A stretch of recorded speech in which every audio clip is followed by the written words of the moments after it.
Hello, my dear students. Once again, your Aradhna ma'am welcomes you in YouTube channel Learning with Aradhna ma'am. So today our topic is from the 7th standard. Okay, the earth and the changes on it. हाँ जी बेटा, आप लोगों ने changes अर्थ के ऊपर witness किए, चाहे man made हो चाहे नेचुरल हो. आप कहोगे कि मैडम हमारी स्ट्रीट हमारी रोड बनती है, कितना ट्रमेंडस चेंज होता है, न्यू बनती है और बड़ा लेवल हो जाता है. That is man made change, वो भी चेंज हम लोग कंसिडर करेंगे. ओके, एंड नेचुरल चेंज भी होते रहते हैं अर्थ के ऊपर. Have you witnessed? How many changes have you witnessed? Still not, but after this, if still not, but after this chapter you have to note down.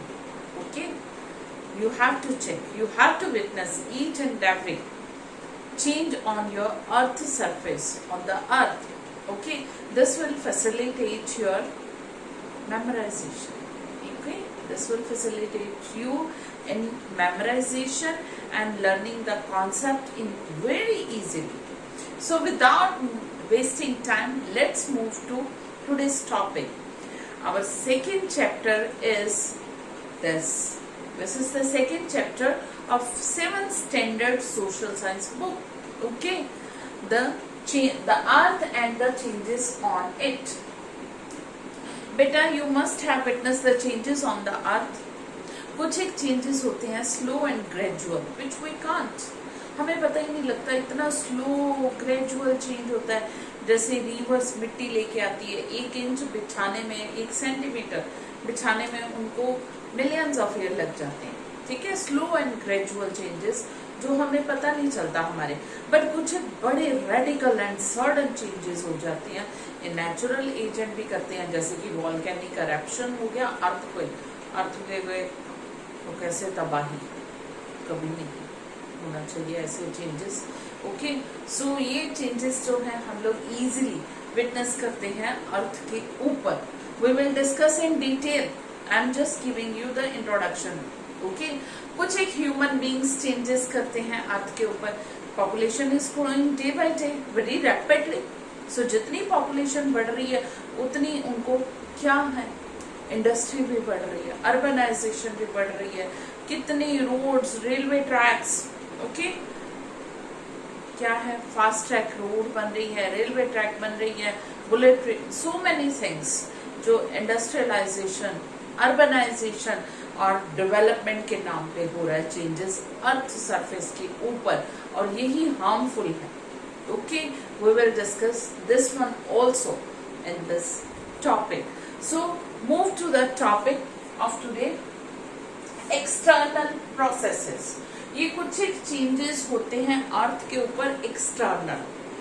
Internal we will discuss in the next video. Earth के अंदर भी changes, ठीक है, but external बाहर से visible है. ये है वाटर, विंड एंड ग्लेशियर. ये चेंजेस लेके आते हैं. एक्सटर्नल मींस जो अर्थ है उसकी सरफेस के ऊपर, जमीन के ऊपर ये चेंजेस लेके आती हैं. और ये चेंजेस जो हैं weathering. Weathering means breaking down. ठीक है, माउंटेन से रिवर निकलती है, आपको पता है. ग्लेशियर मेल्ट होते हैं तो रिवर बनती है और आती है तो उसकी स्पीड बहुत हाई होती है. और ये ब्रेकिंग डाउन छोटे छोटे क्या है, जो भी रास्ते में माउंटेन है उनकी रॉक्स को, मिट्टी को, सिल्ट, सैंड जो भी है उसको अपने साथ, वेदरिंग मीन्स स्मॉल पार्टिकल में उनको ब्रेक करते हुए अपने साथ वॉश आउट करती हुई लेयर. ठीक है, और फिर कहीं और deposit. Weathering is breaking down, disintegration of the into smaller pieces. छोटे छोटे पीसेस में काट देना. ओके, कोई भी किसी भी चीज को वेदरिंग. अब ये ग्रेडेशन के थ्रू होता है. Gradation means levelling of land. ठीक है बेटा, ये लेवलिंग ऑफ लैंड होती है. बट ग्रेडेशन टू टाइप है ग्रेडेशन की. Aggradation, degradation. Aggradation का मतलब जो रिवर जो है वो अपने साथ तोड़ के लाई है मिट्टी, पत्थर, कंकर, कुछ भी, हवा, विंड, वाटर या ग्लेशियर, वो कहीं ना कहीं तो डिपॉजिट करेगी ना, कहीं ना कहीं तो डिपॉजिट होगा ना, तो ये हो जाएगा ई ग्रेडेशन, डिपॉजिट, ठीक है, depositing something at any place, ठीक है, that is the A gradation. Degradation means erosional activity, remove करना, तोड़ना किसी भी चीज को, वॉश आउट करके ले जाना, that is called the erosional, ठीक है, डीग्रेडेशन इसको कहते हैं और इसको इरोजन भी कहते हैं। Getting my thing? Erosional activity भी है, डीपोजिशनल एक्टिविटी भी है। इरोजनल एक्टिविटी, इरोजन इज क्या है? डीग्रेडेशन। डिपॉजिट जो करती है उसको कहते हैं ए ग्रेडेशन। दीज, ठीक है, ये टू टाइप्स ऑफ ग्रेडेशन है। अब ग्रेडेशन के agent, gradation means deposition and erosion, okay, A gradation, D gradation. अब इसके एजेंट है, इनके एजेंट है ये जो काम करते हैं। अब एजेंट कौन कौन से इसके? I have told you, running water, साफ, ठीक है, स्पीड से चलता हुआ पानी, विंड एंड ग्लेशियर, इसके एजेंट है, okay. Agent of gradation running water, और देन है glacier and then okay wind. अब है रनिंग वाटर। रनिंग वाटर बेटा माउंटेन से जो रिवर निकलती है, okay, we will discuss the life cycle of the river, journey of the river with the running water. Mountain से river निकली, ठीक है, ऊपर पहाड़ों से, हाँ, I will draw here, okay, ये माउंटेन है, suppose this is a mountain, okay, यहाँ से निकली रिवर, ये स्टीप, पानी बहुत फास्ट है, हाई क्योंकि लेवल पे है, और बिगिनिंग ऑफ द जर्नी है, रिवर की जर्नी स्टार्ट हो रही है यहाँ पे एकदम से फास्ट, ओके, और स्पीड है इसकी, यहाँ पे आके अपने साथ जो भी है कंकर, पत्थर, मिट्टी जो भी है, इसने ब्रेकिंग डाउन लेके आना शुरू, स्पीड बहुत हाई है। ऐसे ही लाइफ साइकिल है हमारा। चाइल्डहुड एंड यंग एज में बहुत ज्यादा एनर्जी होती है हमें, बहुत ज्यादा स्पीड, फास्ट, थकते ही नहीं हम लोग। चाइल्डहुड देखा ना, बच्चे खेलते रहते हैं, कूदते रहते हैं, पढ़ने, जोश अपना, स्पीड अपनी बहुत ज्यादा, और गुस्सा भी कई बार बहुत होता है, जो भी है नहीं, कई बार होता है बच्चों में बहुत ज्यादा। इसी तरह ये रिवर, जोश बहुत है इसमें, बहुत ज्यादा स्पीड है, और गुस्सा भी बहुत है, लगा लो, क्योंकि अर्ली स्टेज है। अर्ली स्टेज में जैसे ह्यूमन बीइंग का, compare it with the human being, okay. So रास्ते में जो आया तोड़ दिया, बिखेर दिया, सांत ने खींच के, ओके। अब आगे नीचे, ओके, रास्ते में ये लेके प्लेन एरिया, यहाँ पे आ गई है ओल्ड एज, आप मान लो इसकी मेच्योरिटी, ओके, मेच्योर एज आ गई है इसकी। अब मेच्योरिटी में क्या होता है ह्यूमन बीइंग की, थक गए, ठीक है, अब बहुत ज्यादा नहीं ढोया जाता, बच्चे जवान हो गए, अब वो खुद अपना संभाले, जिम्मेवारियां, रिस्पॉन्सिबिलिटी बांट दी जाती है। यही होता है ना, अब मेरा रेस्टिंग मोड है, अब मैं अपना, यही रिवर करती है, बांट देती है, डिपॉजिट करना शुरू कर देती है जो भी अपने साथ में यंग एज में लेके आई है, अर्ली स्टेज में लेके आई है, माउंटेन के ऊपर से लेके आई, ठीक है, क्योंकि इतना हैवी, इतना ज्यादा हैवी बर्डन अब नहीं उठाया जाता प्लेन एयर में। मेन डियर बल खाती हुई चलती है ये, ओके, और रास्ते में जहां जहां पे भी उसको प्लेस है, जहां जहां पे भी है, डिपॉजिट करती जाती है, सैंड, सिल्ट, क्ले जो भी है उसके पास, वो सिमिलरली ह्यूमन बीइंग, ओके, अपने साथ सारी जोश से यंग एज में, अर्ली स्टेज में सब कुछ किया, ओके, अपने कंधों के ऊपर, शोल्डर के ऊपर रिस्पॉन्सिबिलिटीज टू की। व्हेन ओल्ड एज आती है, मेच्योरिटी आती है, तब हम चाहते हैं रिस्पॉन्सिबिलिटी हर कोई अपनी संभाले, we should also take rest. और फिर क्या होता है, माउथ ऑफ द, ठीक है, जब ये रिवर जो है सी में मिलती है तो इट डिवाइडेड इनटू क्या है, अलग अलग स्लगिश जो भी इसके साथ है ये बिखेरती जाती है। यदि ओशन में मिलती है तो ये अपना जो भी है वो डिपॉजिट करती जाती है जगह जगह पे, और अलग अलग चैनल बनते जाते हैं। इसको कहते हैं delta. Delta is always in triangular shape. Okay, ऐसे ट्रायंगुलर है, देख लो। रिवर है, अलग अलग चैनल में डिवाइड हो जाती है, जहां पे उसको रास्ता मिलता है। यही ओल्ड एज में कोई बात नहीं, ये तो ये कर लेंगे, कॉम्प्रोमाइज यही रिवर करती है। एंड ऑफ द जर्नी में आपने इधर नहीं रास्ता मिल रहा तो कोई बात नहीं, उधर से निकल जाती है, जहां पे भी थोड़ा बहुत sluggish. Okay, so this is the journey of. And में ये डेल्टा बना देती है जो भी fertile land. Ganga Brahmaputra delta जो है वो दुनिया में सबसे बड़ा, largest delta in the world. Ganga Brahmaputra delta is the largest delta in the world. This is also GK question and very important. Okay, so this is, we have discussed the life cycle of a river, journey of a river, and compare it with a human being. Then you will memorize it very easily, बहुत जल्दी, कि कैसे हमारी early as में, young age में हम लोग कितने एनर्जेटिक होते हैं, सब रिस्पॉन्सिबिलिटी अपने शोल्डर के ऊपर कैसे जोश होता है, क्या करते हैं, और ओल्ड एज में, मेच्योरिटी में हम लोग कैसे एकदम से सब कुछ डिपॉजिट करके अपना rest. Then moving towards the next one, glacier.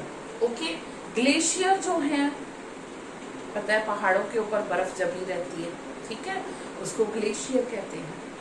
कुछ एक ऐसी हैं हाई माउंटेन्स के ऊपर जहां पे कभी भी बर्फ जो है, स्नो जो है वो मेल्ट नहीं होती, उसको स्नो लाइन कहते हैं। ओके, ग्लेशियर भी जब एवलांचेस जिसको हम लोग कहते हैं हिंदी में भूस्खलन, ओके, जब ये मेल्ट नीचे की तरफ खिसकते हैं तो अपने साथ जो भी है बहुत ज्यादा तबाही मचाते हैं, सब कुछ उखाड़ के ले आते हैं, ठीक है। सो ये जो है ग्लेशियर भी एक ग्रेडेशन और डिग्रेडेशन का काम करते हैं। बहुत बड़े ह्यूज मास के ऊपर बर्फ जमे होना, पूरे कॉन्टिनेंट के ऊपर, उसको कॉन्टिनेंटल ग्लेशियर कहा जाता है। Antarctica is the best example. Huge जो है land mass covered with the snow, ice के साथ ही ये कवर्ड है और बर्फ से पूरा ढका हुआ है, इसलिए इसको कॉन्टिनेंटल ग्लेशियर कहा जाता है। अंटार्कटिका साउथ में है, पता ना, हमारे साउथ में है। देन है माउंटेन ग्लेशियर, जो पहाड़ों के ऊपर बर्फ जमी होती है, उसको माउंटेन, स्नोफॉल होती है। कुछ एक तो गर्मियों में सीजन चेंज होता है, मेल्ट हो जाती है और रिवर की फॉर्म ले लेती है, ठीक है। बट कुछ एक ऐसी है जो मेल्ट नहीं होती है, उसको स्नो लाइन कहते हैं, और पहाड़ों के ऊपर जो स्नो होती है उसको क्या कहते हैं, माउंटेन ग्लेशियर। ओके, हमने दो डिस्कस कर लिए ग्रेडेशन के agent. First one is running water, second one is glacier. Now we are moving to the third agent of gradation, that is wind. हवाएं भी अपने साथ, आप लोग पुरानी बिल्डिंग्स देखो अपने आसपास, ठीक है, जो बंद है सालों से, कम 7-8 साल से, ठीक है। आप देखोगे ब्रिक्स जो है, ईंटें जो है, सीमेंट जो है, वो एकदम से टूटा हुआ है, हवाओं से या बारिश से, रेनफॉल से टूट के, ठीक है, क्या है, डिग्रेडेशन हो चुका है वहां से। और रस्ट, आयरन के ऊपर रस्ट जंगाल लग चुका है, ठीक है, और टूट रहा है, वो भी बिखर रहा है, चाहे सॉलिड आयरन ही क्यों ना हो। सो ये विंड और वाटर भी काम करती है क्या, ग्रेडेशन का। ओके, सो विंड, हवा जो है आराम से चल रही, हमें दिखाई नहीं देती, we can't see but we can feel it. Okay, but तेज हवाएं जब चलती हैं, स्ट्रॉन्ग विंड्स, स्ट्रॉन्ग एयर, ये बहुत बड़ी क्या है, ग्रेडेशन और डिग्रेडेशन का काम करती हैं। You can witness this, you must have seen in the movies also. Reality में नहीं, डेजर्ट एरिया देखा तो सैंड ड्यून्स देखे होंगे राजस्थान में, वेस्टर्न राजस्थान में स्पेशली ये बहुत अच्छी तरह विजिबल है। तेज हवाओं से इधर से उधर जो है सैंड, रेत उड़ती रहती है और सैंड ड्यून्स बनते रहते हैं, कभी इस जगह कभी उस जगह, परमानेंट नहीं होते, अलग अलग शेप के, ठीक है, आपने देखे होंगे। देन नेक्स्ट है ह्यूमन बींग्स भी ए ग्रेडेशन और डी ग्रेडेशन का काम मैंने पहले ही आपको कहा। इंडस्ट्रियलाइजेशन, अर्बनाइजेशन के लिए हम लोग कितने रेल ट्रैक्स बिछा रहे हैं, रोडवेज बना रहे हैं, शॉपिंग मॉल बना रहे हैं, industrialisation, so many things. So human beings भी बहुत ज्यादा इसमें क्रूशियल पार्ट प्ले कर रहे हैं। कैसे, गलत वे से, वो भी हम लोग डिस्कस करेंगे। Then moving towards the next one, soil. Human beings जो है सॉइल को सबसे ज्यादा इफेक्ट कर रहे हैं। ठीक है, कैसे कर रहे हैं? सॉइल को इफेक्ट डिग्रेड कर रहे हैं, एनवायरमेंटल प्रोडक्ट। ठीक है, सॉइल डिग्रेडेशन हो रहा है। कैसे हो रहा है कि सॉइल पहले है क्या, loose surface part of the earth. ठीक है, अपर पार्ट है, थिन पार्ट है, लूज सरफेस मटेरियल है, अर्थ के ऊपर मिट्टी, वो सॉइल है। It is very important. Soil जहां पे है वहीं पे फर्टाइल, वहीं पे एग्रीकल्चर क्रॉप्स ग्रो हो रही है और हम लोग खा रहे हैं। अब सॉइल भी टू टाइप्स की है mainly, organic soil and inorganic soil. Organic soil बेटा, ऑर्गेनिक सॉइल क्या है, ये कैसे बनती है? Organic soil is very fertile. ये कैसे है? Dead and decomposed. कौन से? Dead remains of plants and plants and animals. Okay, dead remains of plants and animals जब डिकम्पोज हो जाते हैं, दब जाते हैं सालों तक, तो ये ह्यूमस में कन्वर्ट हो जाते हैं। This add the fertility to the soil. अब ह्यूमस जो है वो बहुत रैपिडली डेवलप होते हैं ह्यूमिड एरिया में। ह्यूमिडिटी मतलब हाई टेम्परेचर, हाई रेनफॉल, क्योंकि प्लांट ग्रोथ बहुत ज्यादा हाई होती है। रेनिंग सीजन में देखना, हमारे यहाँ पे हम देखते हैं ना कितना हाई हवा, ह्यूमिडिटी बहुत ज्यादा है एटमॉस्फेयर में। तो ऐसी कंडीशन में प्लांट्स जो है उनकी ग्रोथ बहुत ज्यादा होती है। उनकी ग्रोथ डेवलपमेंट के लिए टेम्परेचर और rainfall, two factors are responsible. So जहाँ पे टेम्परेचर भी अच्छा है, रेनफॉल भी गुड है, ह्यूमिडिटी है, तो वहां पे क्या है, प्लांट्स बहुत ज्यादा ग्रो करते हैं। प्लांट जितने ज्यादा ग्रो करेंगे तो फिर टाइम आने पे जब मैच्योर हो जाएंगे तो वो कट के अपने आप गिरेंगे भी ना, डिकम्पोज हो जाएंगे ना, दब जाएंगे ना, तो वो ह्यूमस बन जाएंगे। क्योंकि स्मॉल पार्टिकल में, ठीक है, डार्क कलर्ड में चेंज होते हैं, स्मॉल पार्टिकल में डिसइंटीग्रेटेड हो जाते हैं, टूट जाते हैं और ये मिट्टी में मिल जाते हैं और मिट्टी में फर्टिलिटी। ठीक है, इसी तरह से एनिमल, जहाँ पे प्लांट्स बहुत ज्यादा होंगे वहां पे एनिमल्स भी होंगे, इंसेक्ट भी होंगे, मिट्टी में मिलेंगे, वो they will those all will add fertility to the soil और ये बहुत ज्यादा फर्टाइल सॉइल बनाते हैं। ठीक है, और जो ह्यूमस जो है रैपिड है, जहाँ पे हाई रेनफॉल है, टेम्परेचर हाई है, बट डेजर्ट में नहीं होते। और ये नहीं होते ह्यूमस, ऑर्गेनिक सॉइल नहीं होती, क्योंकि वहां पे प्लांट्स ही नहीं, एनिमल ही नहीं, रेनफॉल नहीं, क्योंकि टेम्परेचर तो है बट रेनफॉल ही नहीं। रेनफॉल भी चाहिए, पानी भी चाहिए उनको ग्रो करने के लिए। सो इसलिए वहां पे ह्यूमस नहीं है। Then second part is inorganic soil. Okay, एक तो ऑर्गेनिक सॉइल कर लिया, अब हम इनऑर्गेनिक सॉइल करें। इनऑर्गेनिक सॉइल कैसे बनती है? ये रॉक्स के डिसइंटीग्रेशन से, ब्रीक ब्रीक पार्ट जो है वो टूटते रहते हैं। ओके, थोड़े मोटे भी, थोड़े ब्रीक भी।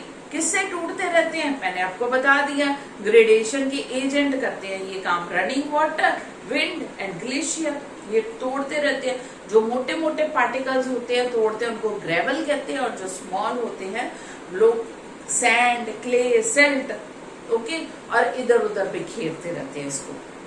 और अलग अलग तरह की मिट्टी ऐसे ही बनती है, इनके रॉक्स के टूटने से और अलग अलग जगह पे बिखरने पे। सैंडी सॉइल है, क्लेई सॉइल है, ल्यूमी सॉइल है, हम लोग कहते हैं ना, ये डिफरेंट टाइप्स ऑफ सॉइल इसी वजह से बनती है इनऑर्गेनिक। ओके, इनऑर्गेनिक सॉइल से। और इनऑर्गेनिक सॉइल कैसे बनती है? Disintegration of the rocks, rocks के वेदर्ड होने से, टूटने से। ओके, ये ऐसे बनती है। I hope you understood. Moving towards the next one, formation of soil. अब मिट्टी बनती है, मिट्टी अपने आप जो नेचुरल रिवर्स लेके आती हैं माउंटेन से या इधर उधर से बिछाती हैं, एक स्मॉल परत सेंटीमीटर की लेयर बिछने में मिलियंस ऑफ ईयर लग जाते हैं नेचुरली, चाहे वाटर से चाहे विंड से। ओके, नेचुरली अगर एक लेयर बिछनी हो तो मिलियन, मैन मेड तो आपको पता ही है रातों रात चाहे 8-10 फीट बिछा दो, ठीक है ना, नेचुरली 1 सेंटीमीटर लग जाता है इसको। और ये कैसे बनती है, सॉइल भी एक बनती है ट्रांसपोर्टेड, एक होती है ट्रांसपोर्टेड सॉइल। ट्रांसपोर्ट आपको पता ही है, मूवमेंट्स, मिट्टी कहीं से टूटी कहीं पे जाके बिछ गई, ठीक है, मूवमेंट हुई उसकी, कहीं पे ट्रांसपोर्ट हुई एक जगह से दूसरी जगह, नाम से ही समझ लो ट्रांसपोर्ट। एक जगह से टूटी दूसरी जगह पे जाके बिछ के ट्रांसपोर्ट हुई from one place to other, that soil is known as transported soil, ठीक है, the soil which move from one place to other. Weathered gradation उसकी हुई है किसी और जगह पे, डिसइंटीग्रेशन हुआ, then move to the other, transported to the other place, move to the other place, this soil is known as transported soil. अब residual soil, मिट्टी टूटी, रॉक टूटे, डिसइंटीग्रेट हुए, वही के वही बिछ गए, वही के वही रुक गए, वही के वही रह गए, जहां पे घर है हमने वही रहना जी, हमने नहीं जाना, इसको कहते हैं रेसिडुअल, अपने ही घर में, ठीक है, residual. Getting my thing, clear the concept. Transported means move from one place to other, एक जगह से टूट के दूसरी जगह पे मिट्टी चली गई, ट्रांसपोर्ट हो गई, और जो अपने ही घर में रह गई, टूटी, वहीं पे बैठ गई, वहीं पे बिछ गई, residual soil. Okay, then we are moving towards the next topic, distribution of major type of soil. अब हमने देख लिया organic soil, inorganic soil. Inorganic soil में मैंने आपको बता दिया कि डिसइंटीग्रेशन से बनती है रॉक्स के, और ये अलग अलग जगह पे बिछती है, अलग अलग टाइप की रॉक्स होती है, इसीलिए सैंडी, ल्यूमी, क्लेई सॉइल बन जाती है, ठीक है, डिसइंटीग्रेशन से। और इनऑर्गेनिक सॉइल, अब ये कितने टाइप की सॉइल है, we are going to discuss this one in context to India. India में कितने टाइप की सॉइल है, and side by side I will name the states also, ठीक है, I will inform you, tell you the states also where these types of soil are found in India. You have to fill in the map also, okay. Then the first one is alluvial soil. Alluvial soil is the most fertile soil. Most of the agriculture activity are performed on this soil. इसी soil में agriculture activity होती है, इसी soil की वजह से food grain grow होते हैं, यही सॉइल सबसे फर्टाइल है। और ये जो है रिवर्स लेके बिछाती हैं, गंगा, ब्रह्मपुत्र, इंडस, सब जितनी भी है उसकी ट्राइब्यूटरी, डिस्ट्रीब्यूटरी सारी नदरन प्लेन में स्पेशली, ठीक है, नदरन प्लेन में पंजाब, हरियाणा, यूपी, हमारे बंगाल का भी है कुछ पार्ट, और बिहार, यहाँ पे ये सारी मिट्टी बिछाती हैं, और इसीलिए इनको ग्रीन हाउस ऑफ इंडिया कहा जाता है। ग्रीनरी, ठीक है, ग्रेन्स ज्यादातर, वीट, राइस स्पेशली इसी एरिया में ग्रो होती हैं due to the fertility of the soil, क्योंकि मिट्टी बहुत ज्यादा उपजाऊ है। और मिट्टी कौन सी है, एलुवियल सॉइल। और स्टेट्स कौन सी है, Punjab, Haryana, Uttar Pradesh, Bihar and okay Bengal, some parts of Bengal also. Memorize all these. Then moving to the next soil, that is black soil. Black soil जो है ये भी डिसइंटीग्रेशन से बनी है। हमारे Gujarat, Maharashtra and Karnataka, some parts of Gujarat, Maharashtra and Karnataka में this is known as black, क्योंकि ये ब्लैक कलर की है और लावा से, जो लावा के डिसइंटीग्रेशन से टूट टूट के इधर बिखरी है इसलिए। बट क्वालिटी जो है, कैरेक्टरिस्टिक जो है इस सॉइल का ये, this soil is very sticky when it wet, जब इसको गीला करें बहुत स्टिकी स्टिकी चिपचिपी सी हो जाती है। But this is very good for cotton soil, that's why this is known as cotton soil. Black soil is also known as cotton soil. Because cotton is grown in the black soil. Black soil is found in the some parts of Gujarat, Maharashtra and Karnataka in India. Getting my thing? Then moving to the red soil. Red soil is name से clear है, red लाल रंग की है जी ये soil. और क्यों है? Because iron particle इसमें है. ओके कुछ एक आयरन पार्टिकल है, इसलिए ये रेड सॉइल जो है असम में एंड पेनिनसुलर प्लेट्यू में मिलती है. देन लेटराइट सॉइल भी पेनिनसुलर प्लेट्यू में बट हिली स्लोप पे, हाईलैंड जहां पे हैवी रेनफॉल, और जब रेनफॉल होती है ये बड़ी लीची, ओके लीचिंग सी हो जाती है. देन है डेजर्ट सॉइल जो है राजस्थान, ओके और गुजरात में, some parts of Gujarat also found. और ये सैंडी सॉइल होती है, एरिड सॉइल भी होती है, ये फर्टाइल इनफर्टाइल सॉइल है, कुछ भी ग्रो नहीं होता और बड़ी मुश्किल से होता है अगर बहुत ज्यादा इरिगेट और बहुत ज्यादा मेहनत करने के बाद, ये सबसे ज्यादा इनफर्टाइल सॉइल है. देन है माउंटेन सॉइल, नेम से ही पता चल रहा है. The soil which is found on the mountain is known as. अब इंडिया में देख लो माउंटेन कहाँ पे है, जम्मू कश्मीर, लद्दाख, हमारी दोनों यूनियन टेरिटरीज है, जम्मू कश्मीर, लद्दाख. देन नीचे आ जाओ जी, Uttarakhand, Himachal Pradesh, Uttarakhand, Sikkim and some parts of Arunachal Pradesh. यहाँ पे माउंटेन सॉइल मिलती है. ठीक है बेटा. Then moving to the next topic of your book, soil erosion. अब ये सॉइल है, इरोजन भी होता है. Erosion means, soil erosion means removal of the top layer of the soil. मिट्टी की ऊपरी पूरी परत रिमूव हो जानी, सारी रिमूव हो जानी, हट जानी. मैंने आपको पहले ही कहा है रिमूव कैसे होती है, वाटर से, विंड से. प्लेन एरिया में तो ग्लेशियर नहीं है, ठीक है. अब ये बहुत, क्योंकि अपर लेयर पूरी रिमूव हो जानी मतलब लैंड इनफर्टाइल हो जाना. अब ये क्यों हो जाती है रिमूव, ठीक है. सॉइल इरोजन क्यों होता है, factors responsible for soil erosion. एक तो डिफॉरेस्टेशन बहुत ज्यादा हो रही है. डिफॉरेस्टेशन सॉइल इरोजन का कारण बन रही है, क्योंकि जो प्लांट्स की छोटे छोटे प्लांट्स ही क्यों ना, ग्रासी लैंड ही क्यों ना हो, उनकी रूट्स जो है वो मिट्टी को बांध के रखती हैं. ओके बांध के रखती हैं, और जब भी बारिश आती है, हवाएं तेज चलती हैं, रेनफॉल होती है, वो मिट्टी को वॉश आउट नहीं कर पाती है. They can't remove the top layer of the soil, वो नहीं कर पाते हैं. सो सबसे बेसिक रीजन क्या है सॉइल इरोजन का, deforestation. Second reason is over grazing by the animals को ऐसे ही छोड़ दो, छोटी मोटी घास उगी हुई है चरने के लिए, उनके लिए पैस्चर लैंड ना बनाओ, ठीक है. तो वो क्या करेंगी, ग्रेजिंग करते करते अपरूट कर देती है छोटे छोटे जो ग्रास हैं. इससे भी क्या होता है बहुत ज्यादा. ओके.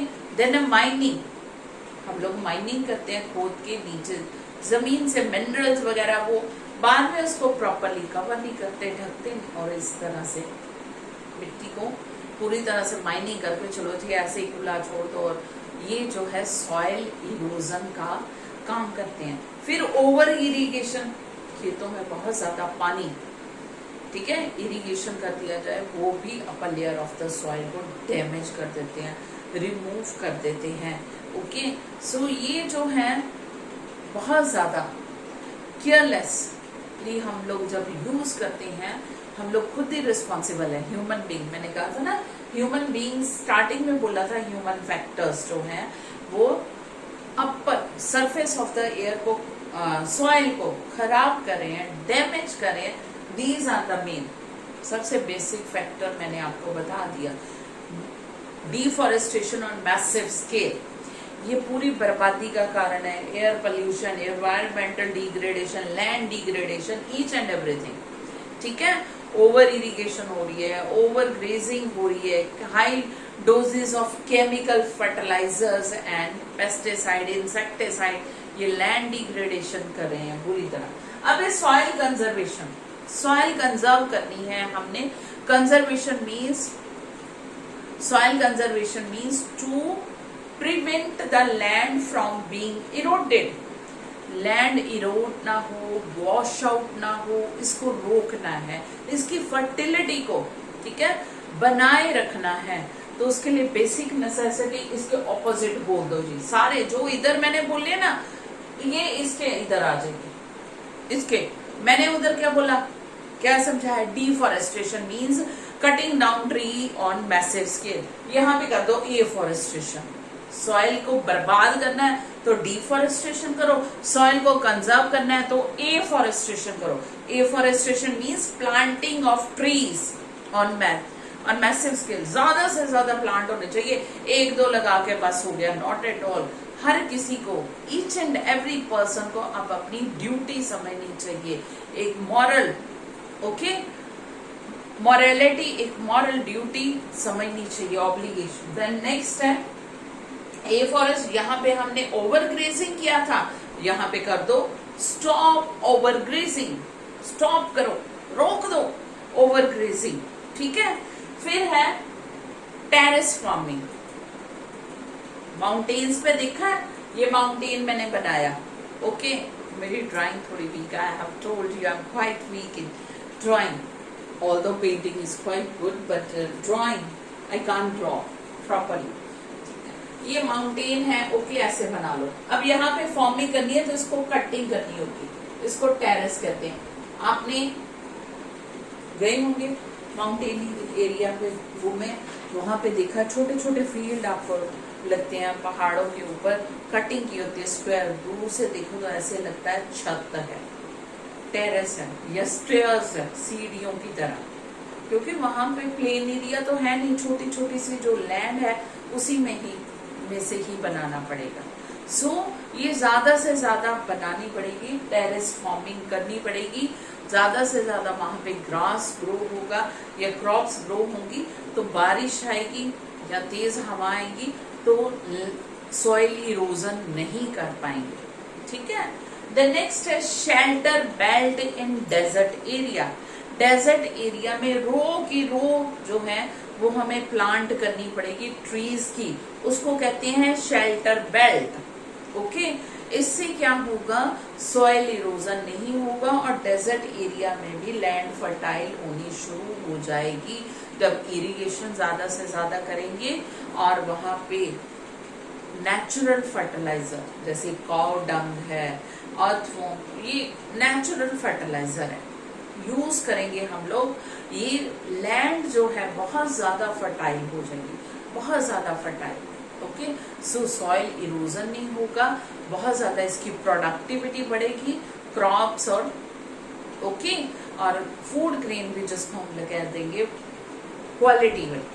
आजकल हम लोग कहते हैं ना केमिकल फर्टिलाइजर है, इंसेक्टिसाइड है, पेस्टिसाइड है, पॉइजन है, अच्छी तरह वॉश आउट करो ग्रेन्स को, ये वो, सो उसमें कोई हार्म नहीं है अगर हम लोग नेचुरल फर्टिलाइजर यूज करते हैं।